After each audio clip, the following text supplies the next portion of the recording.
إن الحمد لله نحمده ونستعينه ونستغفره ونعوذ بالله من شرور أنفسنا ومن سيئات أعمالنا من يهده الله فلا مضل له ومن يضلل فلا هادي له أشهد أن لا إله إلا الله وحده لا شريك له وأشهد أن محمدا عبده ورسوله يا أيها الذين آمنوا اتقوا الله حق تقاته ولا تموتن إلا وأنتم مسلمون يا أيها الناس اتقوا ربكم الذي خلقكم من نفس واحدة وخلق منها زوجها وبث منهما رجالا كثيرا ونساء اتقوا الله الذي تساءلون به والأرحام إن الله كان عليكم رقيبا يا أيها الذين آمنوا اتقوا الله وقولوا قولا سديدا يصلح لكم أعمالكم ويغفر لكم ذنوبكم ومن يطع الله ورسوله فقد فاز فوزا عظيما أما بعد فإن أصدق الحديث كتاب الله وخير الهدي هدي محمد صلى الله عليه وعلى آله وسلم وشر الأمور محدثاتها فإن كل محدثة بدعة وكل بدعة ضلالة وكل ضلالة في النار. Ma'asyiral muslimin jamaah Jumat rahimani wa rahimakumullah. Alhamdulillah, pada hari yang diberkahi ini kita kembali dikumpulkan oleh Allah Subhanahu wa taala di rumah dari rumah-rumah Allah guna melaksanakan sebagian dari kewajiban yang Allah Subhanahu wa taala wajibkan kepada kita semuanya. Ya ayyuhalladzina amanu idza nudiya lis-salati min yaumil jumu'ah fas'au ila dzikrillahi wa darul bai'. Dzalikum khairul lakum in kuntum ta'lamun. Wahai orang yang beriman, jika telah dipanggil untuk salat pada hari Jumat, maka bersegeralah kalian untuk mengingat Allah, berzikir kepada Allah Subhanahu wa taala, dan tinggalkanlah jual beli. Hal itu merupakan perkara yang paling terbaik jika kalian mengetahuinya. Salawat dan salam senantiasa tercurah kepada junjungan kita, tauladan kita, Nabi besar Muhammad sallallahu alaihi wa alihi wasallam, para sahabat, para khulafa ar-rasyidin, serta orang-orang yang mengikuti sampai akhir masa. Pada khutbah Jumat yang ringkas ini kami akan membacakan 7 ayat dari ayat-ayat yang ada di surah An-Najm. Penjelasan tentang hikmah penciptaan Allah Subhanahu wa taala pada makhluk ini, dijadikan pada mereka berpasang-pasangan, dari ayat ke-43 sampai pada ayat yang ke-49. A'udzu billahi minasyaitonir rajim. Wa annahu huwa adhaka wa abaka wa annahu huwa amata wa ahya wa annahu khalaqa az-zawjaini adh-dhakara wal untha min nutfatin idza tumna wa anna alayhi an-nash'ata al-ukhra wa annahu huwa aghna wa aqna wa annahu huwa rabbu syi'ra. Terjemahan dari mana ayat wa annahu huwa adhaka wa abaka, dan sungguhnya dialah Allah yang telah membuat tertawa dan membuat menangis. Dalam kehidupan ini seorang tidak lepas dari 2 perkara. Dia kadang bahagia dan dia kadang bersedih. Di satu saat dia ceria, di saat yang lain dia gundah gulana. Itu merupakan ketentuan dari Allah Subhanahu wa taala. Karena dialah Allah yang telah mencipta sebab-sebab yang dengannya seorang bisa berbahagia, dan dialah Allah yang telah mencipta sebab-sebab yang dengannya seorang bisa sengsara dan celaka. Wa annahu huwa adhaka wa abaka, dan dialah Allah yang telah membuat tertawa dan membuat menangis. Di antara para ulama ada yang menafsirkan dialah Allah yang telah membuat tertawa para penghuni sorga di sorga nanti, dan dialah Allah yang telah membuat menangis para penghuni neraka pada hari kiamat nanti tatkala mereka masuk dalam neraka, waliyadu billah. Kemudian di antara penafsiran yang lain lagi dari wa annahu huwa adhaka wa abaka, dan dialah Allah yang telah membuat tertawa dan membuat menangis, karena dialah Allah yang telah menumbuhkan tanaman-tanaman di bumi ini dan membuat menangis, maksudnya menurunkan hujan dari langit. Maka ini sebagian dari penafsiran dari ayat yang telah kita bacakan.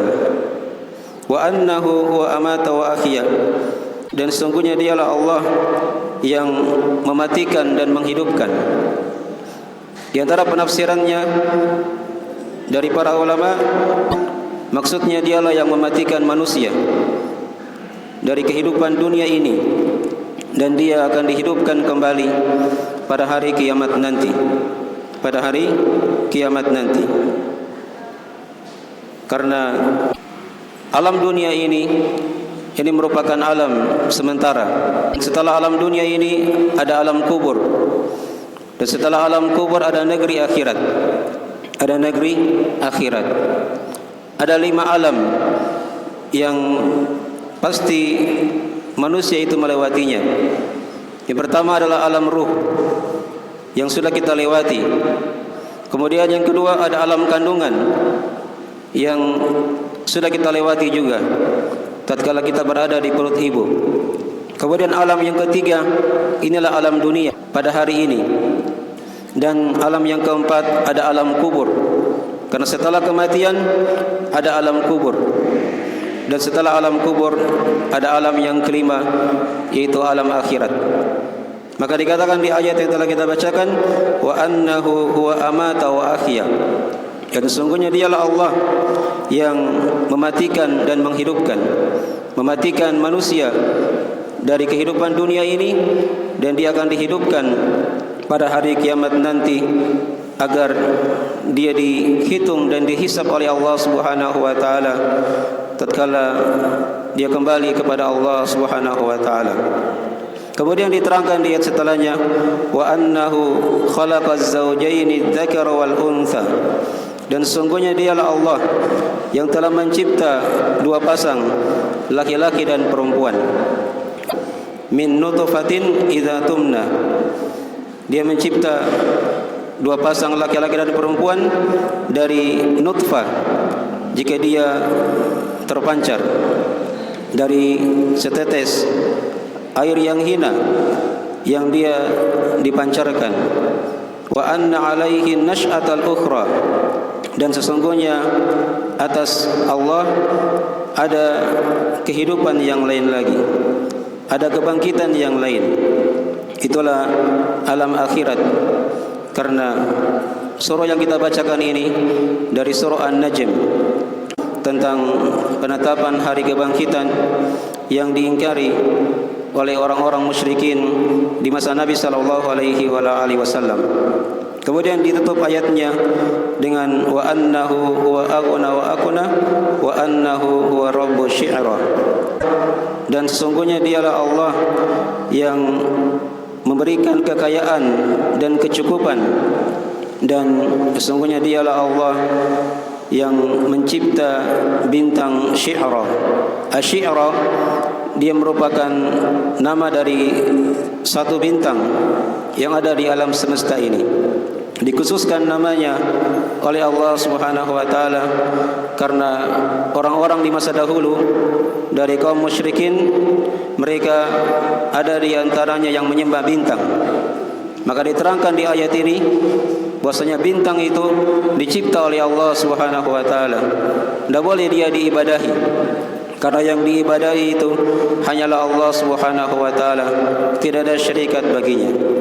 Makanya dari sebagian dari penjelasan ayat-ayat yang telah kita bacakan, dan pada ayat-ayat ini banyak pelajaran-pelajaran yang kita jadikan sebagai pedoman kehidupan. Di antaranya seorang dia mengetahui ada sebab-sebab kebahagiaan dalam kehidupan ini, dan dia harus berhati-hati dari sebab-sebab yang mengantar dia kepada kebinasaan. Di antara sebab kebahagiaan yang paling pokok adalah keimanan dan amalan yang soleh. Karena diterangkan dalam Al-Quranul Karim oleh Allah Subhanahu wa taala, "Man 'amila shalihan min dzakarin aw untha wa huwa mu'min falanuhyiyannahu hayatan thayyibah wa lanajziyannahum ajrahum bi ahsani ma kanu ya'malun." Dan siapa saja, kata Allah, yang beramal amalan yang soleh dan dia beriman, maka kami akan hidupkan dia dengan kehidupan yang baik. Ada amalan yang soleh, ada keimanan.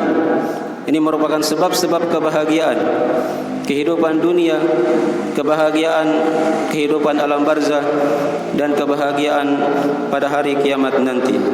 Dan kami akan balas apa yang mereka telah amalkan dengan sesuatu yang paling terbaik dari Allah Subhanahu wa taala.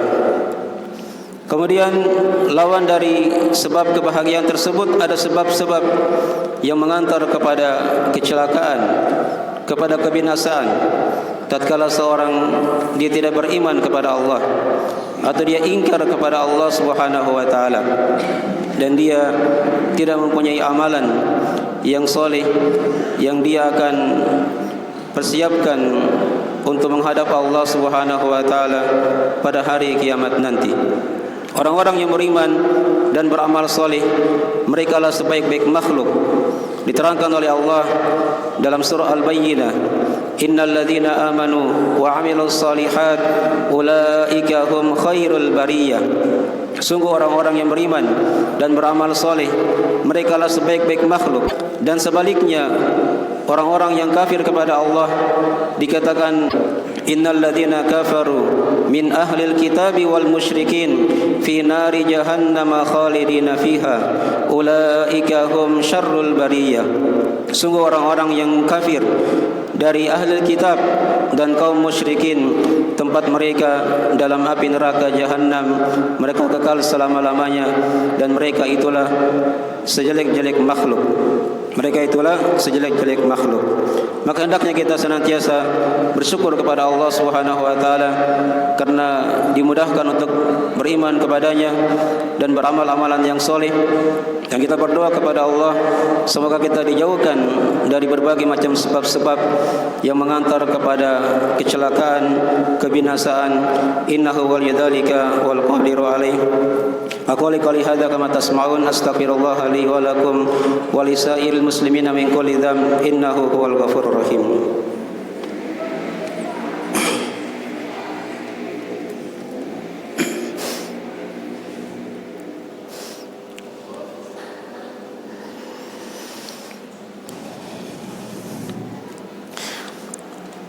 Innal hamdalillah nahmaduhu wa nasta'inu wa nastaghfiruhu wa natubu ilaih. Asyhadu an la ilaha illallah wahdahu la syarika lah. Asyhadu anna Muhammadan abduhu wa rasuluh sallallahu alaihi wa alihi wasallam wa man tabi'ahum bi ihsan ila yaumiddin, amma ba'd. Pada khutbah yang kedua, kami akan simpulkan dari pelajaran-pelajaran yang telah kita baca dari ayat-ayat di surah An-Najm. Pelajaran yang pertama diterangkan kepada kita, di alam semesta ini hanya ada dua perkara, berpasang-pasangan. Ada yang berbahagia, ada yang bersedih, ya. Ada yang hidup, ada yang mati, ada laki-laki, ada perempuan, ada siang, ada malam, ya. Dan seluruhnya dicipta oleh Allah berpasang-pasangan. Wa khalaqnakum azwaja, dan kami cipta kalian itu berpasang-pasangan. Maka ini dari hikmah penciptaan Allah di tengah makhluknya. Kemudian dari ayat-ayat yang telah kita bacakan, penjelasan akan rububiyah Allah Subhanahu wa taala. Dialah oleh Maha mencipta, mengatur, menguasai, menghidupkan, mematikan. Dan juga padanya ada penetapan akan hari kebangkitan. Karena seorang ketika dia telah mati, dia akan dibangkitkan oleh Allah untuk mempertanggungjawabkan dari amalan yang dia telah perbuat di muka bumi ini. Dan juga padanya ada penetapan nama Allah, yaitu Rabb, yang sudah diterangkan tadi. Dan juga padanya diterangkan kepada kita bantahan Allah untuk orang-orang musyrikin yang menyembah bintang, yang beribadah kepada selain Allah Subhanahu wa taala. Semoga dari beberapa ayat yang telah kita bacakan memberikan kepada kita tambahan ilmu agama menguatkan keimanan kita dan senantiasa memberikan keistiqomahan kepada kita semuanya. Dan kita berdoa kepada Allah SWT, semoga kita dijadikan dari orang-orang yang berbahagia di kehidupan dunia, di alam barzah dan di akhirat, dan kita dijauhkan dari berbagai macam kebinasaan, kecelakaan di dunia, di alam barzah dan di akhirat. Tsumma ilamu rahimakumullah anna Allah amarakum bi amrin bada'a fihi bi nafsi wa thanna bi malaikati al-musabbihati bi qudsi faqala jalla min qail inna Allaha wa malaikatahu yusalluna 'alan nabi ya ayyuhalladzina amanu sallu 'alaihi wa sallimu taslima. Allahumma salli wa sallim ala abdika wa rasulika wa nabiyyika Muhammad wa man sara bi nahjihi minas sahabati wal khulafa'ir rasyidin wa man tabi'ahum bi ihsan ila yaumiddin. Allahumma arinal haqqa haqqan warzuqna ittiba'ah wa arinal batila batila warzuqna ijtinabah.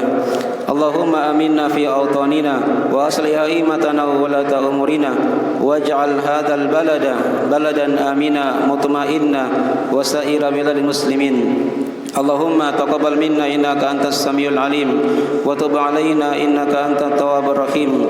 Rabbana la tuzigh qulubana ba'da idh hadaitana wa hab lana min ladunka rahmah innaka antal wahhab. Rabbana hab lana min azwajina wa dhurriyyatina qurrata a'yun waj'alna lil muttaqina imama. Allahumma inna nas'aluka ilman nafi'an wa rizqan thayyiban wa amalan mutaqabbalan. Allahumma inna nas'aluka al-huda wat tuqa wal afafa wal ghina. Rabbana atina fid dunya hasanah wa fil akhirati hasanah wa qina adzabannar. Subhana rabbika rabbil izzati amma yasifun wa salamun alal mursalin walhamdulillahi rabbil alamin wa aqimis salat.